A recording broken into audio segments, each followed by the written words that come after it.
음, 먼저 시황 정리하면서 HLB 먼저 보고 갈게요. HLB를 두고 계신 매모님들 좀 계셔가지고 최소보 효과가 입증이 됐죠. 자, 보면 이제 팜낫인데 이 팜낫에 따르면 국가의생명연구위원회가 11월 30일까지 이렇게 임상시험 데이터를 토대로 나노코박스가 최소 보호 수준을 초과했다고 좀 알렸습니다.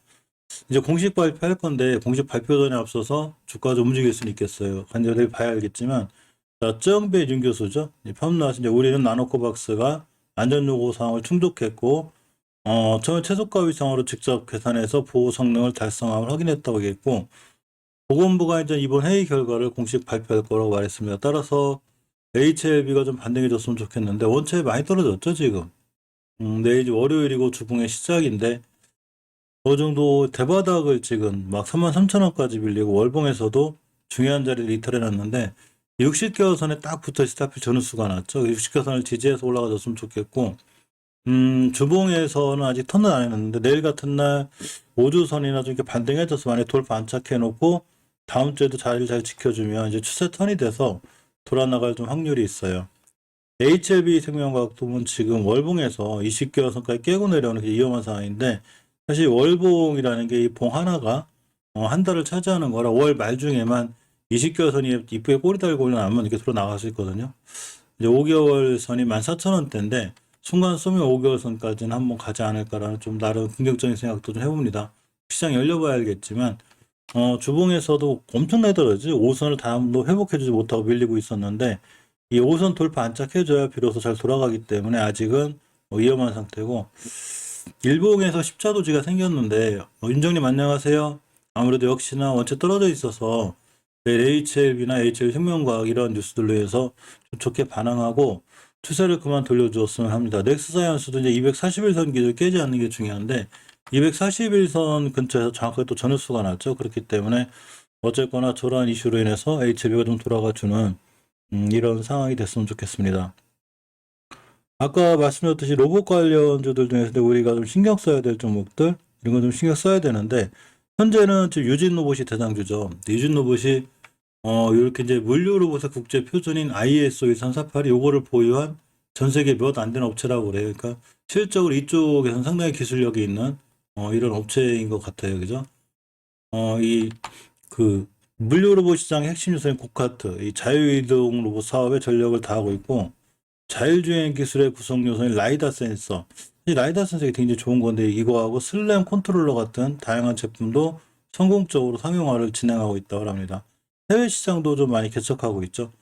근데 사실 우리가 로봇 관련주들이 올라갈 때는 대장주가 항상 제일 빨리 올라가는 건 있어요. 좀 높긴 해도. 근데 사실은 대장주 높게 살 때는 상당히 이제 좀 잘해야 되고, 이 손절 라인 같은 것도 잘 잡아야 되는데, 월봉에서 위치가 이제 낮은 데서 출발해가 이전 고점에 대한 부담감들이 좀 있죠. 이제 강력한 매물대가 있는데, 물론 이런 자리에 뚫으면 전 고점까지 갈 수는 있지만, 쫓아가 사는 것보다 이제 일봉에서 보면, 주봉에서 일단 기본적으로 저번 주에 종가를 훼손하면 안 되고, 일봉에서는 이제 5일선 같은 자리를 기준으로 이 매수매도 진행하는 게 딱 깨면 칼같이 손절할 생각하고 이렇게 생각하는 게 좋고 로보티즈나 휴림 로봇 같은 종목들도 지금은 일봉에서 굉장히 강하게 올라가고 있죠. 로보티즈도 보면 월봉에서 이제 예전 고점들까지 거의 와 있고 만약에 한 박자 쉬게 되면 일본 같은 데서는 미끄러질 때 5일선이나 이렇게 5일선 깨지 않는 선상 이런 데서 보는 게 맞아요. 특히 요즘 시장이 불안해서 휴림 로봇 같은 경우가 아직도 241선 밑인데 월봉에서 보면 이제 다른 종목도 여기가 있어요. 위치가 낮으니까 물론 20개월선에 좀 저항선이 있는데 이거 뚫어주고 나가면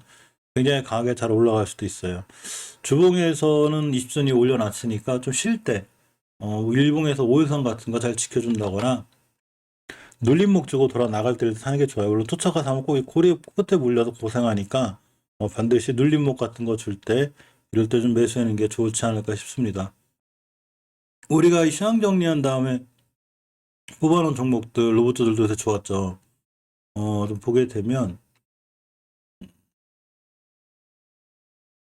어디냐 에브리봇이 상당히 좋았는데 에브리봇이 확실히 이렇게 5개선 뚫고 나갈 때가 상황이 굉장히 좋았을 때 이때 다 뚫고 나가고 있고 월봉에서 5개선 뚫고 나갈 때 주봉에서는 이제 위치가 좀 애매하게 그 고점 맞고 떨어졌는데 역시 마찬가지죠. 지금 여기 한 번 더 떼서 나갈 수는 있는데 예를 들어서 이전 저점이라든가 이런 자리 들어가지 않은 선상에서 이 단기 단타를 굳이 안 해도 월봉의 위치가 높지 않아서 더 올라갈 것 같긴 하지만 어쨌거나 시장 불안한 것 때문에 5일선 근처 왔을 때 매수 깨면 손절 이런 식으로 좀 기다렸다가 바로 뛰들어가지 말고 좋은 눌림목 졌을 때 아마 들어가는 게 좋을 것 같고 레인보우틱스도 마찬가지죠. 월봉에서 보면 잘 올라가고 있고 일본 같은 데서 역시 뛰들어가지 말고 이렇게 딱 고점에 올리면 답 없어요. 이게 상한가 근처 가는 거니까 5일선이나 옆으로 갈 때 조금 이제 안정감이 있다라고 해야 되나 뭐 이렇게 차 급등할 때 말고 전체로 조정권 줄 때 이렇게 좀 들어가는 게 나름대로 효과적이고 지금 뛰들어가지 않는 게 중요해요.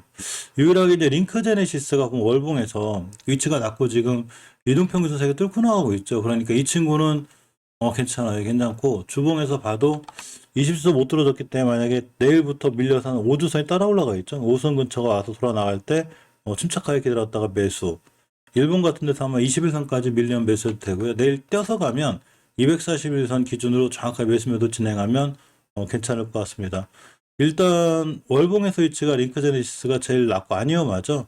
물론 아까 말씀드린 대로 월봉의 높은 종목들이 올라갈 때 더 잘 올라가는데 이런 종목들 결국은 다 따라서 같이 잘 올라가기 때문에 지금은 아니더라도 일본 같은 데서 음봉으로 하루 이틀 떨어지거나 21선 잘 지켜주고 돌아 나갈 때 이럴 때 매수해 주는 게 좀 나아 보여요. RS 오토메이션도 로봇 관련주로 연결이 잘 돼 있죠. 어제 금요일 시장에서 꽤 추웠지 친구. 자, 로봇 모션 제어 전문기업 RS 오토메이션이 올해 전사업 부문이 호조를 보이면서 턴어라운드에 성공했다고 합니다. 창사 일의 최대치 매출이 이제 1,000억 달서 눈앞에 두고 있고 3분기 누적 영업이익이 지난해 같은 기간보다 560.8% 증가했고 매출액도 35% 늘고 당기순이익도 흑자 전환했다고 합니다. RS 오토메이션이 우리가 예전에 뽑아놓긴 했는데 이 친구 제가 추세가 굉장히 좋다고 그랬죠. 자, 월봉에서 보면 이쁘게 잘 타고 올라가고 있고 5개월선도 돌파해주고 있기 때문에 추세는 전체적으로 우상향 기조를 잘 유지하고 있어요. 주봉에서 다 돌파해놨는데 이전 변곡점이 가격이 요렇게 12,000원대가 되죠. 따라서 12,000원대만 이탈하지 않으면 괜찮고 매수할 때는 역시 쫓아가 사지 말고 뭐 이제 시장 좀 안 좋거나 그러니 5일선까지 음봉으로 떨어지겠죠. 그러니까 이럴 때 매수해주고 깨면 손절했다가 21선 근처에서 기다렸다가 다시 매수하는 게 나아요. 그래서 시장 안 좋을 때는 매수 매도를 너무 이렇게 빨리 반복하지 말고 한번 실패해서 매도했으면 좀 침착하게 기다렸다가 저랑 같이 시장 정리해 본다든가 아니 우리가 골라놓은 종목들 중에 좀 좋은 자리에 있는 종목들을 사는 게 좀 무난해 보입니다. 가스 관련주들이 내일 좀 어떨까 모르겠어요. 좀 좋아 보일 것 같긴 한데 이 지금 유럽 가스 가격이 또 사상 최고치죠. 이제 130유로예요. 이게 지금 가스 관련주들이 꽤 지지부진했었거든요. 이렇게 이제 가스 가격이 안정화됐어요. 러시아에서 푸틴 대통령이 이제 가스 공급 확대하자고 하면서 좀 줄긴 했는데 요새 다시 올라가죠. 지금 러시아하고 지금 나토하고 지금 상당히 지금 분위기가 안 좋죠.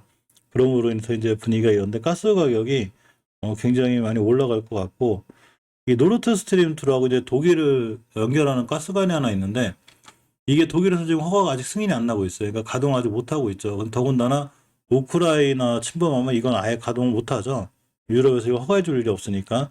사실 저게 통과가 돼야 유럽에 좀 가스가 좀 풀려서 가스 가격이 좀 인하가 될 건데 전혀 그럴 기미가 보이지 않고 일본의 이제 니온 게이자에 따르면 우리 아시아 지역도 역시나 LNG 가스가 앞으로 꾸준히 올라간다는 얘기죠.